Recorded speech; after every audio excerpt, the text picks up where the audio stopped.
எல்லாருக்கும் எல்லாம் என்ற கொள்கையை அரசியல் கொள்கையாக மட்டுமல்ல, ஆட்சியின் கொள்கையாகவே தமிழ்நாட்டில் திராவிட மாடல் அரசால் அறிவிச்சிருக்கிறோம். தொட்டால் தீட்டு, பார்த்தால் தீட்டு, தெருவில் நடந்தால் தீட்டு என்ற காலத்திலிருந்து கருவறைக்குள் அனைத்து சாதியினரும் அர்ச்சகராகலாம் நிலையை நோக்கி இன்று அடைந்திருக்கிறோம். தமிழ்நாட்டைப் போலவே கேரளத்திலும் பல புரட்சிகரமான முற்போக்கு திட்டங்கள் செயல்படுத்தப்படுகிறது. வைக்கம் போராட்டத்துக்கு நூற்றாண்டு விழா கொண்டாடுகிறது. அந்த போராளிகளை போற்றுவதற்காக மட்டுமல்ல, அவங்க விரும்பின சமநிலை சமுதாயத்தை அமைப்பதற்கான நம்முடைய கடமையில் முன்னேறி செல்ல.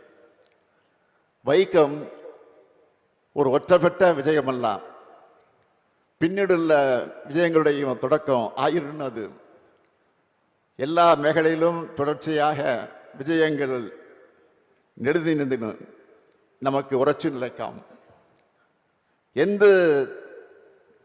தடசங்கள் இருந்தாலும் நம்ம அவையை தகர்க்கும். நம்முடைய ஆதர்சங்கள் உயர்த்தி பிடிக்கும்தில் நம்ம விஜய குகையும். எந்த விலை கொடுத்தாலும் ஒரு சமத்துவ சமூகம் ஸ்தாபிக்க குகையும் செய்யும். வாழ்க பெரியாரின் புகழ், வாழ்க பெரியாரின் புகழ். நன்றி, வணக்கம்.